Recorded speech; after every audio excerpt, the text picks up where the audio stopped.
here I am, bigSHow theGod, and today I'm just going to talk about a concept, and it kind of goes in with all the other stuff I seem to be going down, same sort of track. Now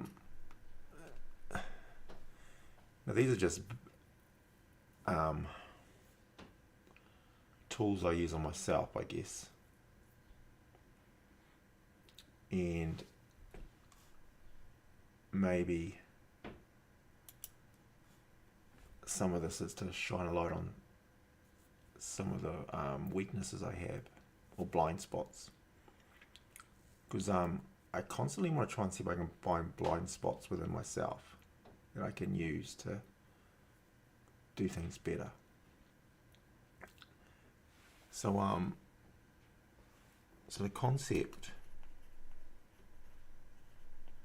the concept of levelUp,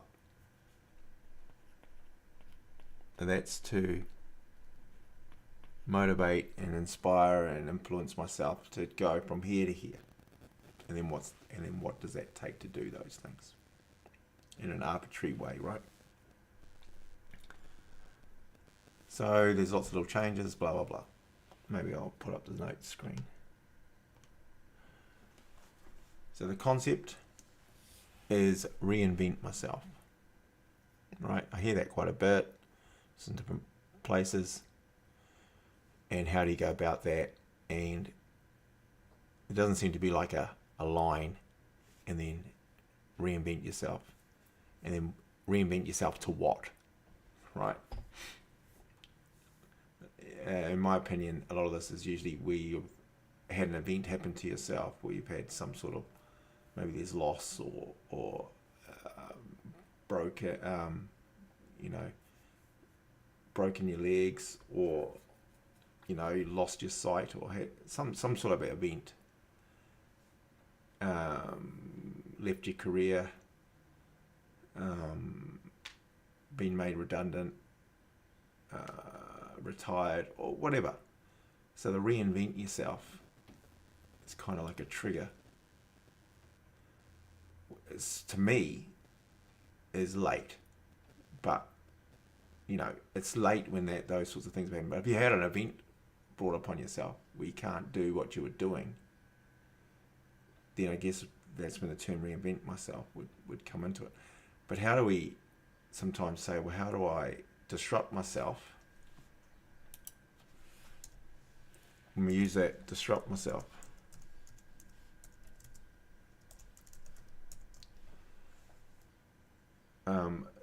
this is one of the ways.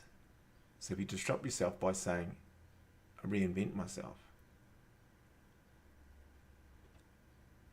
So it's part of the leveling up process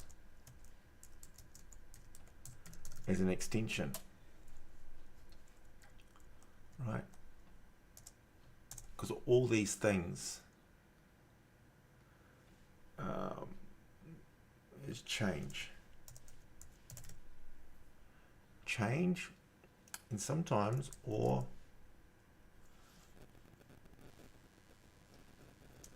focus.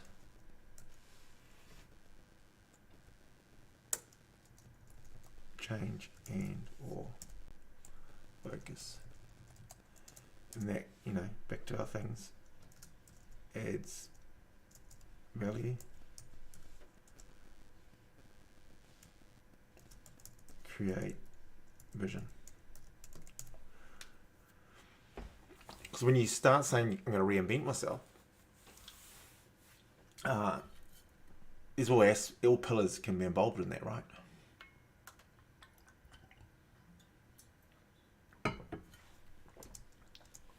So the pillars, so you go, well, career change, right? That's a bit of reinventing yourself. You got health, fitness, nutrition, so on, so on. That's what I mean by, well, that's generally what we mean by reinventing yourself. Outside of an event happening to you. So you can have an event happen to you, which may motivate you to push yourself to say, well, I'm going to reinvent myself. Because a big motivation tool is when I can't do something, or, you know, it's like being really, really overweight and now you're in hospital. You might go, well, I think I'll better reinvent myself. And what does that mean? What does that take? You know, you've had a heart attack and, you know, you've had alcohol poisoning. You go, well, the alcohol's obviously shine a light on that. You know what I mean? Guess what I'm trying to do here is how do you do it in a way to get you to do more or change or do things without the event. I haven't had an event happen to me, but it's not saying it won't. But when I ask these questions and motivate myself to start, you know, being more responsible, being more accountable, having tough discussions, all this sort of stuff, in a way, that's part of the concept, is reinventing yourself all the time. So it's a continuous, right? So that's when we use CI. Continuous.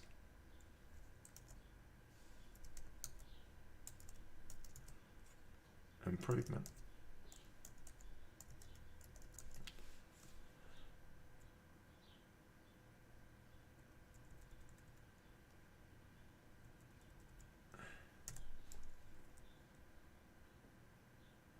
And I used to have CSI,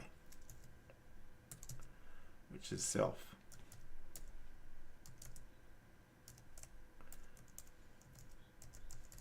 And that's what this is. Correct?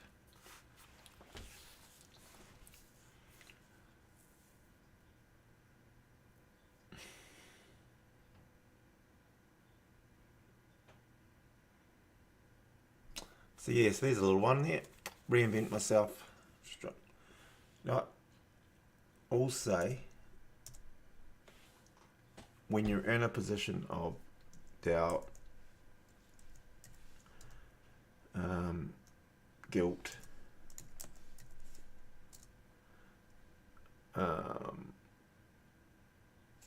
fear, when you have those types of things, what I'm talking about here becomes really difficult.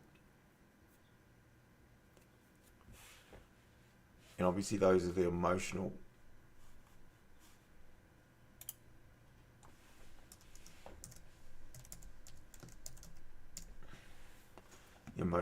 hurdles of everything I'm saying, right? Because they come into mind straight away. Doubt, guilt, fear. Is laziness emotional? I think so. Maybe it's like anxiety, triggers anxiety.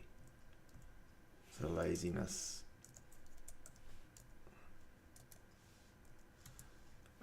anxiety. I think it links.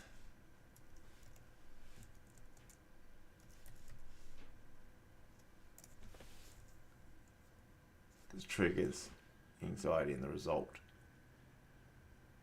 you know, or comfortable.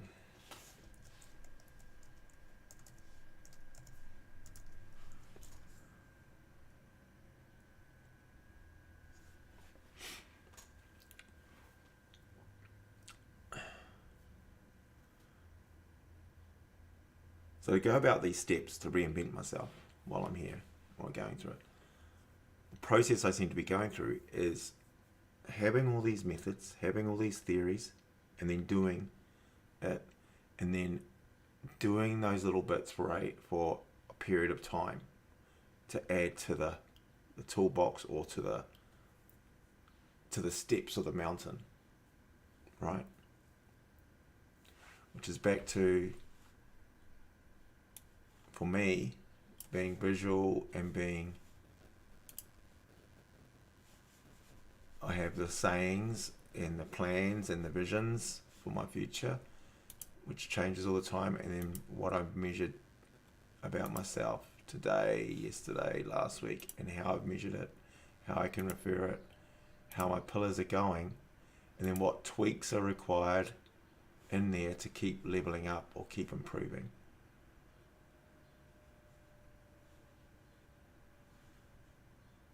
And I've added some more tools to that bucket, which in my experience work at getting me to a level to level up.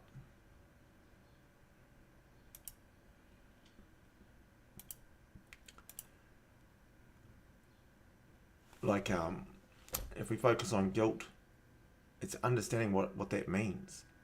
What level of guilt do I have? Can I identify the guilt I have for some things that I've done? And that's from failing. It's from second guessing stuff I've done, mistakes I've made. And the mistake is interesting because it can be just the mistake, maybe how I underestimated how it would make you feel or someone else feel. Now, does my act mean that it's a mistake? It may still be. But then how do I look at that and go forward? Or do I look at it and go, well, that's part of the process. Part of it is I have to live with some guilt. Part of it is I have to live with some fear and some doubt and some anxiety. That's the price I have. So I can make my actions mean I never do something again, or I can tell myself it's not that I'll never do it again, it's just that I'm going to have some anxiety and some guilt and some fear and some doubt. You know what I'm saying? That doesn't prevent me from maybe I might manage it slightly different, or maybe I might alter some way. Maybe I'll communicate more. But there's still only levels I can communicate, right? There's only so much. I can't make, if I give some news to someone, a family member or someone of some news or some thing that's not nice, there's nothing I can do about that. I can't do anything about, I can't feel guilty for that. Now, when I do something, some action, and it's a mistake, and I fucking didn't think it through, and it's affected this other person, I can't change that, right? I can be it doesn't mean I'm not aware. It doesn't mean I'm conscious of it. It doesn't mean I'm not gonna do that. I don't know. All depends on how much control we have on things, right? How much control do I have on the situation? That's the decision I'm making. Or should I keep making your decision? Because should I not do it? You know, and things like procrastination come in, then we just stay the same then, right? It's the price you pay, right? What price are you willing to pay? What's the worst that can happen? What's the price you're going to pay? Worst thing that happens is I have to live with some guilt. Well, it's up to me to get over the guilt. It's up to me to forgive myself. It's not up to your reaction to my event, to what I did. Doesn't mean it sends off that I'm never doing something again. And the more I push in those areas, the more I go through those events, the better off I am, I've noticed. And as wrong as hurt, and as the doubt, the guilt, the fear, as much as that comes into it, it's the decision I made, and it's the price of this decision. It's the price of responsibility. It's the price of accountability. It's the price of ownership. That mistakes will happen. That I will fail. And that's been a blind spot of mine, of like almost to the point where I won't challenge someone because I got the fear of losing. Take the loss out. Take it away. Deal with deal with the decision you made to do that versus that thing, and you lost, or you failed, or you come up short, or whatever. But that's the truth, right? Is that's been my blind spot, and this reinventing myself is a trigger on that as well. To include the reinventing of myself is to forgive myself, is to own, is to be self-aware of this. Is you're just feeling guilty for something, and you've got to make these other decisions now. You got to stop. Well, not stop, but you got to reflect on the impacts it has as a balanced way. Doesn't mean I go totally left or totally right. It's more about what's the balance of this, and then own it. And then, hey, if you change it again, change it again. That's what constant improvement is, you know. So that's a good one. I'm liking this. I'm liking the track I'm on.